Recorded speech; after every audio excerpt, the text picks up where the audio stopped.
Hello friends, welcome to my channel study bag. तो चलिए start करते हैं 500 एमसीक्यू के सीरीज़ को। तो यहाँ पे क्वेश्चन है, अगला question, lead in case of lead acid cell is known as. तो ये होता है हमारा नेगेटिव एक्टिव मटेरियल। देखिए लीड एसिड बैटरी की अगर बात करें तो लीड एसिड बैटरी जो हमारा होता है वो रिवर्सिबल सेल होता है। और इसमें हम लोग क्या करते हैं, इसमें हम लोग स्पॉन्गी लीड और लीड पेरोक्साइड का यूज़ करके हम लोग क्या करते हैं, केमिकल एनर्जी को कन्वर्ट कर देते हैं इलेक्ट्रिकल एनर्जी में। तो यहाँ पे जो लीड पेरोक्साइड होता है PbO2, वो होता है हमारा पॉजिटिव एक्टिव मटेरियल और इसका कलर जो होता है डार्क ब्राउन होता है। आगे अगर हम लोग स्पॉन्गी लीड की बात करें तो ये होता है हमारा नेगेटिव एक्टिव मटेरियल और इसका जो कलर होता है ग्रे होता है। यहाँ पे हम लोग इलेक्ट्रोलाइट जो यूज़ करते हैं उसका नाम है सल्फ्यूरिक एसिड H2SO4। तो लीड एसिड बैटरी जो हमारा वो रिवर्सिबल होता है, रिवर्सिबल सेल है। रिवर्सिबल सेल कहने का मतलब होता है कि इसको बार बार रिचार्ज हम लोग कर सकते हैं, इसको चार्ज किया जा सकता है दोबारा। ठीक है, चलिए तब आगे देखते हैं। तो अगला क्वेश्चन है हमारा, the device capable of detecting voltage current and angle between the voltage and current to provide power readings directly in watts is known as. तो ये करता है हमारा वाट मीटर। तो वाट मीटर का जो इनसाइड कंस्ट्रक्शन होता है वो कंसिस्ट करता है टू कॉइल्स को। एक होता है करंट कॉइल और एक होता है प्रेशर कॉइल। तो प्रेशर कॉइल को हम लोग क्या करते हैं, पैरेलल में कनेक्ट करते हैं और करंट कॉइल को हम लोग क्या करते हैं, सीरीज़ में कनेक्ट करते हैं। वाट मीटर क्या करता है, वाट मीटर जो है वो एवरेज पावर को मेज़र करता है। एवरेज पावर इक्वल टू हो जाता है voltage across potential coil. Potential coil जो मेज़र करेगा वोल्टेज को और करंट कॉइल जो मेज़र करेगा करंट को, इंटू कॉस फाई। और यहाँ पे फाई क्या है, फाई जो है वो फेज एंगल है between the voltage and current. Okay, यहाँ पे जो अमीटर है वो क्या करता है, करंट को मेजर करता है। और आइडियल अमीटर का जो होता है इंटरनल रेजिस्टेंस जो होता है वो क्या होता है, जीरो होता है। आगे देखिए यहाँ पे जो वोल्ट मीटर है वो क्या करेगा, पोटेंशियल डिफरेंस को मेजर करेगा। पावर फैक्टर मीटर हमारा क्या करता है, पावर फैक्टर को मेजर करता है। और पावर फैक्टर होता है क्या है, पावर फैक्टर इक्वल होता है कॉस फाई। तो अगला है हमारा, when two quantities are in quadrature the phase angle between them will be. तो फेज एंगल क्या होता है, जब क्वाड्रेचर में होता है तो 90 डिग्री होता है वो। अगर टू क्वांटिटीज़ जो है वो अगर आउट ऑफ फेज रहेगा तो वो होगा हमारा क्या, 180 डिग्री। अगर सेम फेज में रहेगा तो वो होगा हमारा 0 डिग्री। ओके, तो इंसुलेटर्स हैव क्या होता है, लार्ज एनर्जी गैप होता है। एनर्जी गैप क्या होता है, एनर्जी गैप जो होता है हमारा वो होता है separation between the conduction band and valence band. तो यहाँ पे हमारा क्या करता है, कंडक्शन बैंड लाइज करता है ऊपर में और नीचे हमारा क्या करता है, वैलेंस बैंड लाई करता है। एनर्जी गैप को हम लोग जो मेज़र करते हैं उसको हम लोग इलेक्ट्रॉन वोल्ट से मेज़र करते हैं। और इसका जो एसआई यूनिट होता है, एनर्जी का जो एसआई यूनिट होता है वही होता है जूल होता है इसका एसआई यूनिट। ठीक है, तो इंसुलेटर्स का जो एनर्जी गैप होता है वो लार्जर होता है और ग्रेटर देन क्या होता है, 3 होता है। कंडक्टर्स का क्या होता है, कंडक्टर्स जो एनर्जी गैप होता है वो अप्रॉक्सीमेटली क्या होता है, 0 होता है हमारा। और सेमी कंडक्टर का जो होता है एनर्जी गैप वो लेस देन 3 होता है। तो अगर हम लोग एन टाइप सेमीकंडक्टर की अगर बात करें तो उसमें जो फर्मी एनर्जी लेवल जो हमारा लाइज करता है, यहाँ पे क्या है, कंडक्शन बैंड है और यहाँ पे क्या है, वैलेंस बैंड है। ठीक है, तो एन टाइप सेमीकंडक्टर में जो फर्मी एनर्जी लेवल है हमारा लाइज करता है near to the conduction band. ठीक है, पी टाइप सेमीकंडक्टर में क्या होता है, उसमें जो हमारा फर्मी एनर्जी लेवल जो लाई करता है वो लाई करता है क्या, near to the valence band.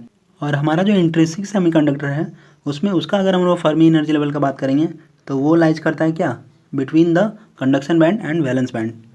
तो अगला है हमारा the term omega L is. तो ओमेगा एल हमारा क्या है, ओमेगा एल जो हमारा क्या है 2πfl होता है।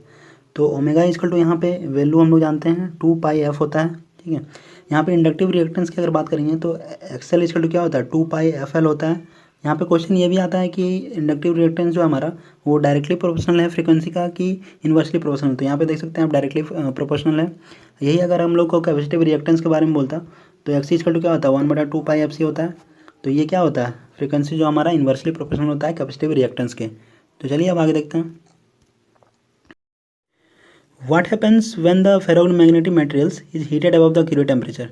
तो क्या हो जाता है, ये हमारा पैरामैग्नेटिक बिहेवियर करने लगता है।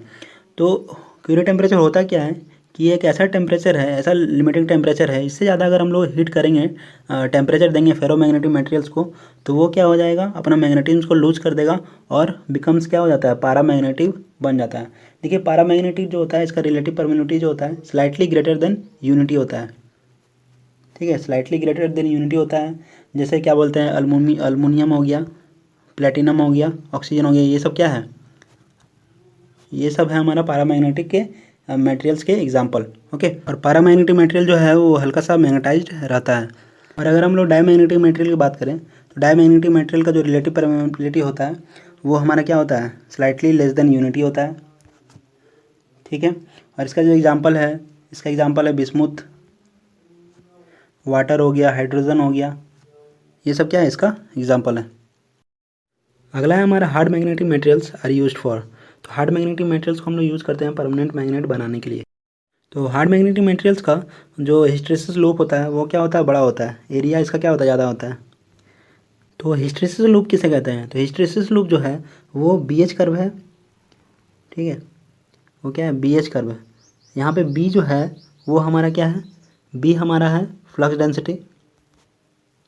ठीक है, और H हमारा क्या है, मैग्नेटाइजिंग फोर्स है, या मैग्नेटिक फील्ड स्ट्रेंथ भी बोलते हैं इसको। हिस्टैरिसीस लूप में हम लोग क्या कर सकते हैं, हिस्टैरिसीस लॉस को फाइंड कर सकते हैं। ठीक है, रिटेंटिविटी फाइंड कर सकते हैं, और कोर्सिविटी हमारा क्या होता है, ऑब्टेंड होता है। ठीक है, हिस्टैरिसीस जो हमारा होता है वो किसी मैग्नेटिक मटेरियल का प्रॉपर्टी होता है जिसमें क्या होता है, उस मटेरियल का फ्लक्स डेंसिटी जो होता है वो क्या करता है, लैग करता है behind the magnetising force. Okay, इसी फोर्स जो होता है हमारा वो एक तरह से क्या है, डीमैग्नेटाइजिंग फोर्स है। तो रिटेंटिविटी जो हमारा वो है हमारा कि मैग्नेटिक मटेरियल जो है हमारा वो कितना मैग्नेटिज्म स्टोर किया, कितना मतलब मैग्नेटिज्म जो है वो गेन किया जब हम लोग क्या किए कि मैग्नेटाइजिंग फोर्स को रिमूव कर दिए, तो उसके बाद तो ये हमारा बताता है क्या, रिटेंटिविटी। तो चलिए अब आगे देखते हैं। The unit of polarisation is, तो ये होता है हमारा कूलम पर मीटर स्क्वायर। देखिए फेराड पर मीटर जो होता है वो रिलेटिव परमिटिविटी का ऐसा यूनिट होता है, फेराड पर मीटर। और मैग्नेटिक फ्लक्स डेंसिटी का होता है टेस्ला, और कूलम पर वोल्ट जो होता है वो होता है कैपेसिटर का। यहाँ पे अगर कैपेसिटर की हम लोग बात करें तो फुल चार्ज कैपेसिटर जो है वो क्या करता है, act like a open circuit, open circuit की तरह बिहेव करता है। और जो कैपेसिटर नॉट और जीरो चार्ज कंडीशन में रहता है, जीरो चार्ज कंडीशन में तो शॉर्ट सर्किट जैसा बिहेव करता है। ठीक है, which of the following properties must be use for the fuse material use in the wire.